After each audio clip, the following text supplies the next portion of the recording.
Well, hello everybody. Pastor Randy here. Welcome to Making It Simple. Thank you for joining me here on this beautiful Monday. Hope you're well. Hope you had a great weekend. We were blessed. We got to spend the weekend with our grandchildren, and those little guys are really, really something else. So it's an amazing, amazing thing to see that process of life all over again, unlike your own children. I mean, I know you hear the old grandparent things, but you get to have them for a little while and send them back home. But boy, that's true. And you get to enjoy the laughter and the tickling and the chasing and all the different things. And then they get to go home and you get to take a nap. So, anyhow, it's great. Hope you're doing well on this beautiful day. I want to jump right back into our lesson, going from fear to faith. That seems difficult because we have so much more around us, or so we're conditioned to believe, that induces fear rather than faith. But that's actually not true. We've just stopped looking at all the things around us. And I want to talk about that today.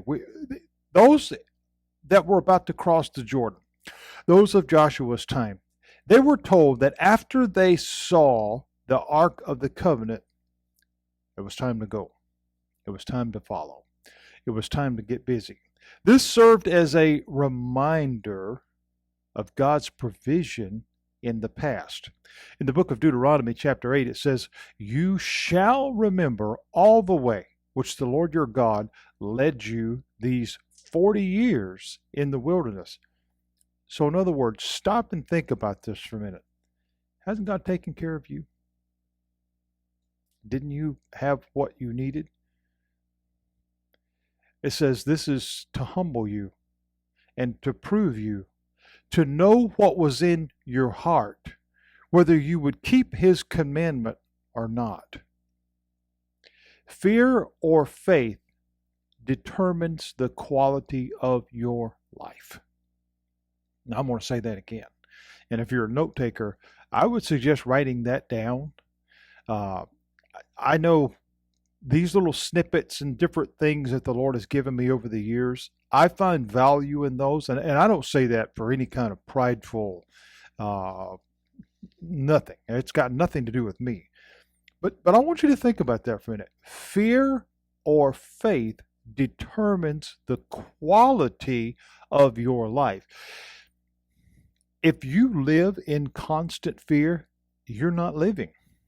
And I don't say that to be cruel or mean or anything else, friends. That's just true. If you shudder and shake at every single bump that comes along the way, if you're constantly looking over your shoulder, if you're constantly hiding at home or pulling the covers up and saying, "Not today," staying, hidden behind the door, or all these different, again, some of these may be literal, some of them may be figurative, neither here nor there. When we live in faith, we're really not living. Fear, I'm sorry, but when we're living in fear, we're not living. That is existence. Faith says, "I don't understand it all." Faith does not say that my day is going to be perfect or that I'm not going to have any hiccups along the way, but faith says, "I'm going to make it." Faith says, "I got something to believe in." Faith says, "I've got something to hold on to." In other words, I may be struggling to swim, because like in my case, I'm not a great swimmer. I may be struggling to swim, but I know that I'm holding the lifeline. And while the water may be right up under my nose, I'm still breathing. I'm still going. I'm still inching closer to the shore. Fear or faith determines the quality of your life. So we see these that are journeying toward the shore. They're heading toward the river. They are reflecting. They look back. Whether it's a generational, whether it's themselves, whether it's other stories that have passed down, they know about the cloud that went before them, the presence of God. They knew about the fire. They knew about the manna and the quail. They remembered that for 40 years their clothes never wore out. Now, I want you to think about that for a minute. You can go to Walmart or Macy's. It really doesn't matter. You can buy a shirt or a pair of shoes or whatever you need. It may be worn out tomorrow. You might have worn it one time and pulled it up by the belt straps and they ripped off. For 40 years, their clothes and their sandals did not wear out. In other words, they had absolutely no reason to fear and every reason to have faith. It all depends on what we're looking at. See, the world does not want us to be free. And when I say the world, I speak of the system, the spiritual aspect, the principalities and high places and all the other stuff that we hear about. The enemy, the devil, Satan, whatever you want to call him, does not want you to be free. Therefore, the option of fear or faith. Bob Dylan wrote it. Phil Driscoll really made a unbelievable, powerful song out of it, as well as others. You're going to serve somebody. It might be the devil. It might be the Lord. But you're going to serve somebody. That's reality. Are we going to live in fear? Are we going to live in faith? Friends, there's really no gray area. Because just as they look back over their life and they realize, wait a minute, God really has been there. Even if I wasn't where I needed to be in respect to living for Him. Oh my word. When I look back over my life and I realize the provision, the protection, I can't even hardly, I mean, really, it's truly emotional when I realize how many times God was there for me. I didn't deserve an inkling of the attention that He gave me. Not a moment. Because I wasn't living for Him. I was living for me. And I don't say that with any arrogance or pride by any means. I realize now, looking back, just as these did, wait a minute. There was food. It might not have been a ribeye, but there was always food. There was shelter. There was provision. Even if it seemed minor, even if it seemed, again, not something you would appreciate. And maybe in that moment you didn't, but you look back on it now. I think of all the nights that I shouldn't have made it home when I was a police officer. Saw some pretty awful stuff. Was involved in some pretty awful stuff. Death and, mayhem and all this other stuff. Car mishaps and near mishaps and all this other stuff. God's hand was on me ever so quickly. I'll never forget waking up behind my house one morning after an extremely long shift, exhausting night. I still had a 40-minute ride home, and I was completely exhausted. I could barely keep my eyes open. Somewhere along that journey, I didn't keep my eyes open. I went to sleep. I woke up behind my house. Car and park. And it was in probably 30, 45 minutes after I would have normally gotten home anyhow. God drove me home that night. I did not, because I have absolutely no recollection whatsoever of how I got there. I don't say that because I'm special. I'm looking at it through the eyes of these folks. As they look back and reflect on their 40-year journey, they realize we've got every reason to have faith and not fear.